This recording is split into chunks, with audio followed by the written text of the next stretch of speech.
What you're listening to right now is Atonal music by Arnold Schoenberg. And in this video, we're going to go over the basics of atonal music and how it is written, because it isn't composed the same way as you may already know. Atonal music can be described as music with no tonal center, or, put simpler, no key. Not to be confused with keys like C major or A minor, which have blank key signatures. No. Atonal music is based upon the chromatic scale and therefore is based off of what's called 12-tone rows and 12-tone matrices. Yeah, that's the word. So let's go over what those are and how they're created. So before we go any further, it is important to note that within atonal music, it's going to be dealing with a lot of numbers. So before we go any further, it is important to know that we are going to have to think of each pitch class, again, C, C sharp or D flat, D natural, D sharp or E flat, E natural, F natural, the works, not as letters, but as numbers. So we're going to be using numbers 0 through 11. So we're going to assign each pitch class a number. So that is C natural getting number 0, C sharp or D flat getting number 1, D natural getting number 2, and following that all the way up to B natural, which will get number 11. Now, when you're making your 12-tone row, a good way to think about it is if you write out the 0 through 11 in order, you are just going to shuffle these up. You're going to have to use every single tone, and you're going to have to use them exactly once. No repeating, no leaving them out. You have to use all 12 and all 12 exactly once.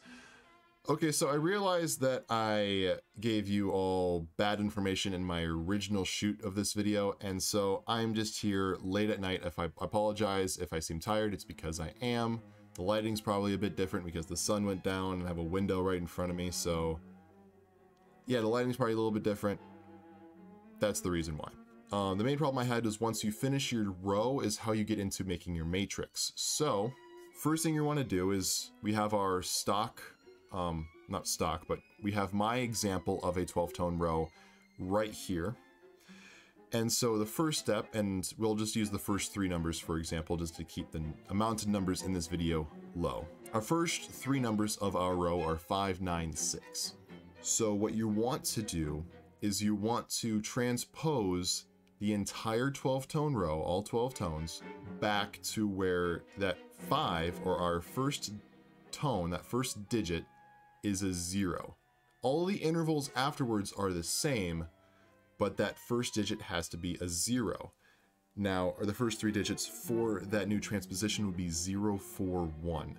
I also have that on screen right here, the full row. The next thing you want to do is you want to create your first inverted row.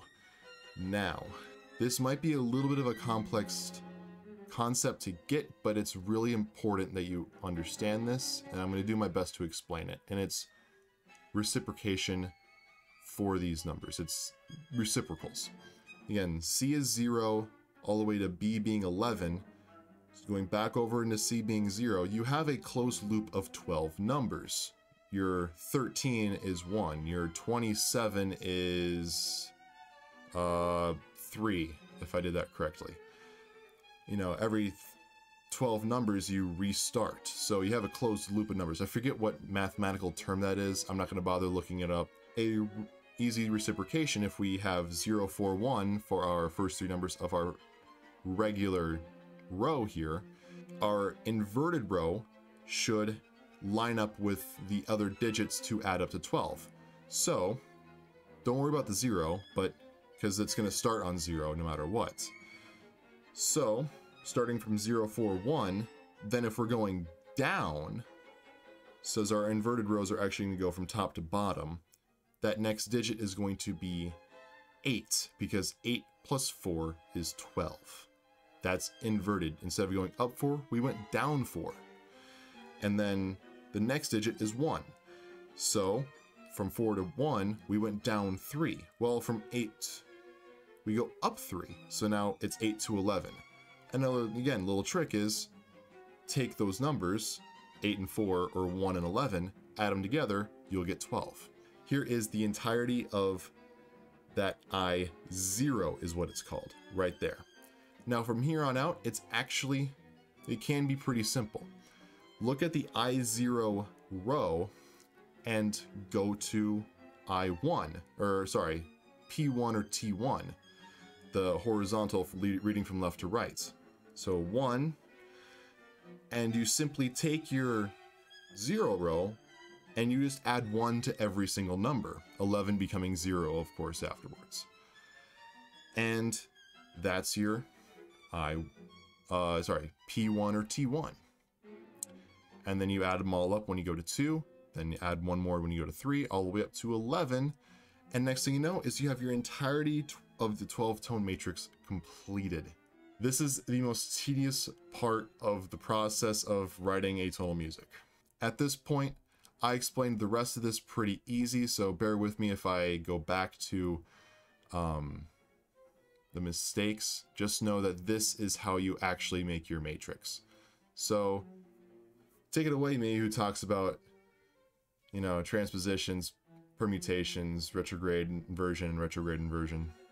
And then from here, this is where the creative part comes right back. So you're gonna have transpositions, retrogrades, inversions, and retrograde inversions. 4 different things there. Another way to think about this is forwards, backwards, top to bottom, and bottom to top. Transpositions are reading the rows from left to right, just like how you wrote your original 12-tone row. Retrogrades are using rights to lefts, reading those same direction backwards. Inversions are going from top to bottom, and then retrograde inversions are going from bottom to top. And at this point, it's the creative process again. You break out your sheet music and you start writing the piece that you want to write. Now, there are a couple more rules that I want to state. You don't have to use every row in front of you. You don't have to. You can only use one if you truly wanted to. But I do suggest that if you, whatever rows you do pick, you fully use, and you can repeat notes in here. You might not have been able to repeat your notes in your row, but you can repeat notes within your composition. However, there's a caveat. You can only repeat notes consequentially, sequentially, in a row, essentially. You can hit D or 2 3 times in a row, but you can't go D to F back to D immediately. That's a no-no. And what's really cool about this is that you can actually take multiple rows and use them at the same time. Say you have one instrument playing your 3rd transposition, your T3, your left to right starting on pitch 3, while you have another instrument playing your retrograde 7. It's pretty cool, right? And at this point, you just get creative and write what comes to you. So anyway, thank you all for watching. Leave a like if you did, and subscribe for more of my content, as I plan to make more guides as well as other original compositions here in the near future. I left a link to all of my socials in the description if you're interested in giving me a follow. And as always, have a very lovely day.